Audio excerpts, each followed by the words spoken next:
This web training is provided by uscivicstraining.org. This is a third installment of George Washington's farewell address, September 17, 1796. We've also been calling this George Washington's Constitution Day address, since September 17th is the 9-year anniversary of the Constitution Day, at least 1796. This is part 3, entitled Defending the Constitution, and it also takes a look at undermining tactics that George Washington identifies, as well as controlling envies and jealousies. Let's jump right in. George Washington has some strong and stern advice on defending the Constitution against designing men and women. He says that there's individuals, groups, and associations that will try to circumvent the Constitution.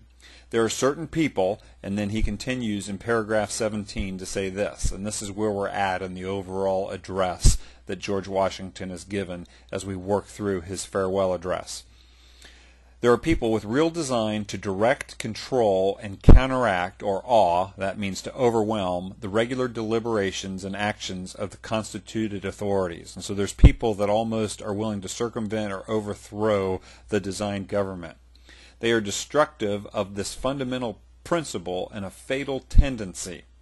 They serve to organize faction, to give it an artificial or extraordinary force.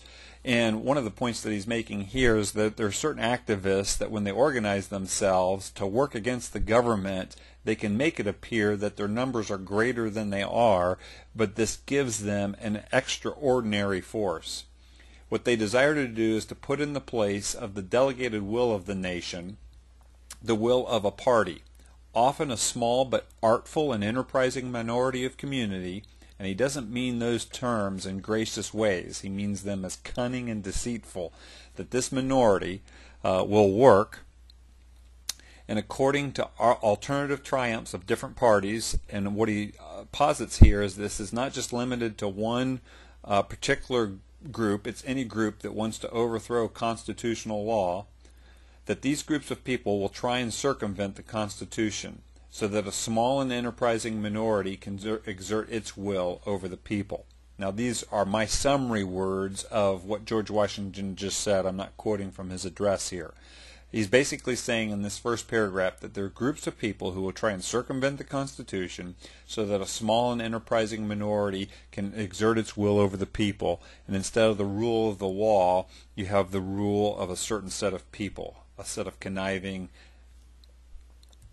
deceiving people that he goes on to talk about. This is the effect of their work. The effect is to make the public administration the mirror of ill-concerted and incongruous projects of faction.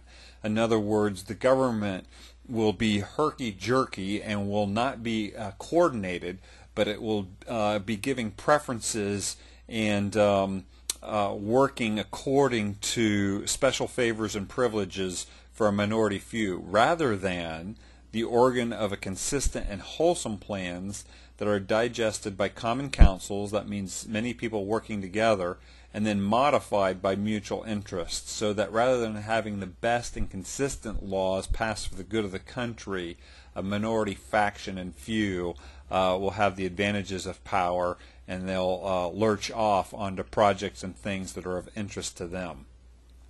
They are likely in the course of time and things to become potent engines by which cunning, ambitious, and unprincipled men will be enabled to subvert the power of the people. These are strong words here in both how he describes these men as cunning, ambitious, and unprincipled, and that the overall effect will be to subvert the will of the people. And they will usurp for themselves the reins of government, destroying afterwards the very engines which have lifted them to unjust dominion.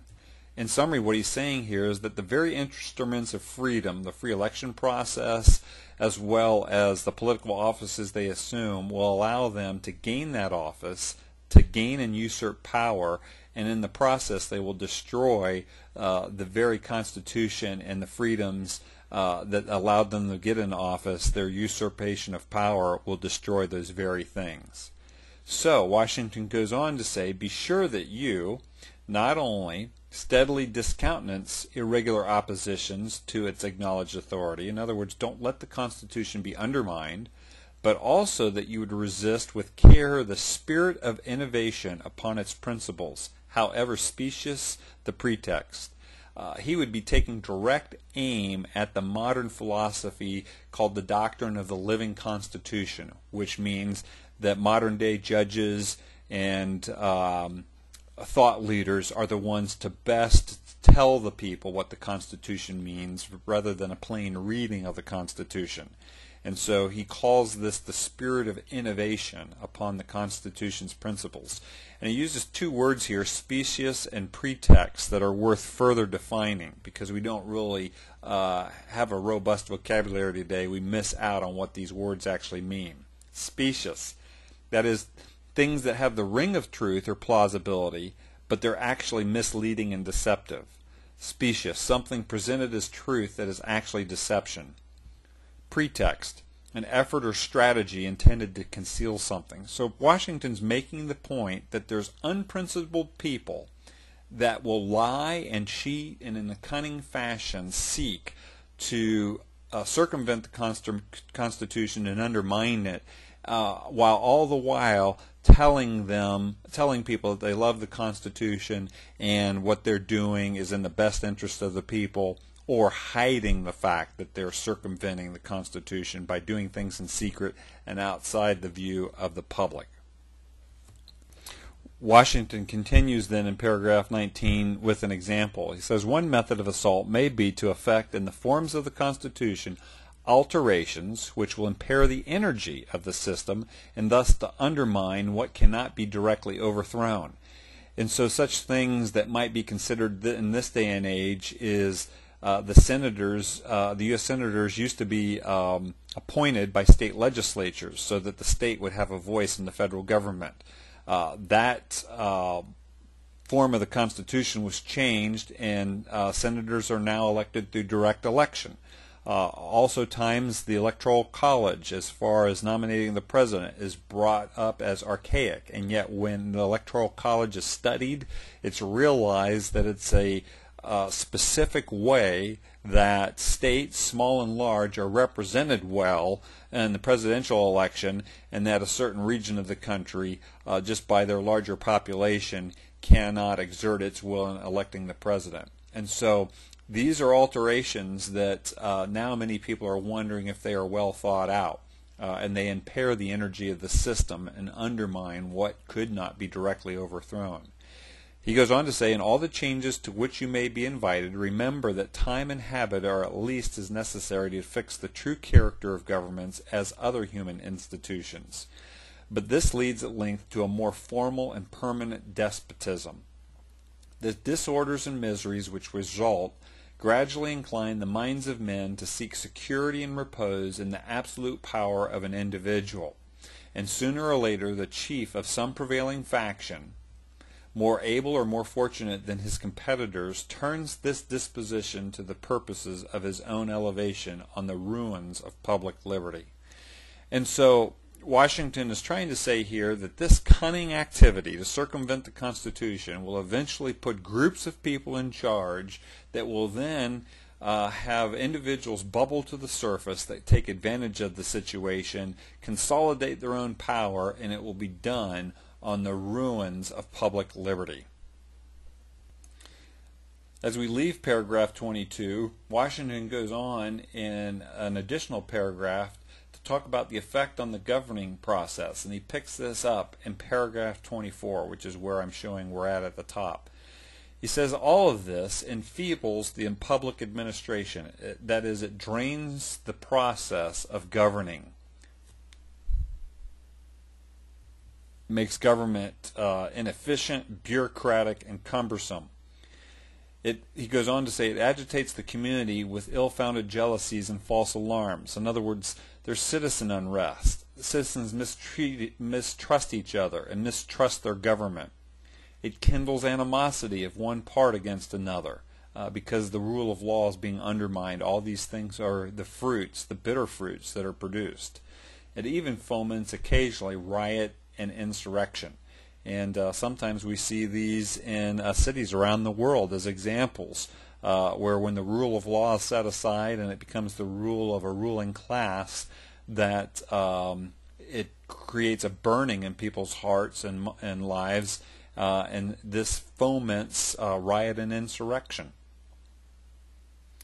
It also opens the door to foreign influence and corruption, which find a facilitated access to the government itself. In other words, when it's a party of when the Constitution becomes a governing process, or set aside and the governing process becomes a process of special privileges, then through the channels of party and passion, special privileges for certain people or groups begin to make people and groups unequal under the law, which is completely 180 degrees out of phase with what the founders had in mind, and that is equality under the law. Thus the policy and will of one country are subjected to the policy and will of another. And so back to this idea of foreign influence, when you don't have a constitutional government but a government of ruling class, it just opens the door up toward foreign influence. Now, as we conclude this kind of section of his farewell address, he has a few choice words for creating envy, what we would call class warfare today. And here are his sentiments in paragraph 25, and this is where we find ourselves. And there's a constant danger of excess when it comes to creating envy and jealousies.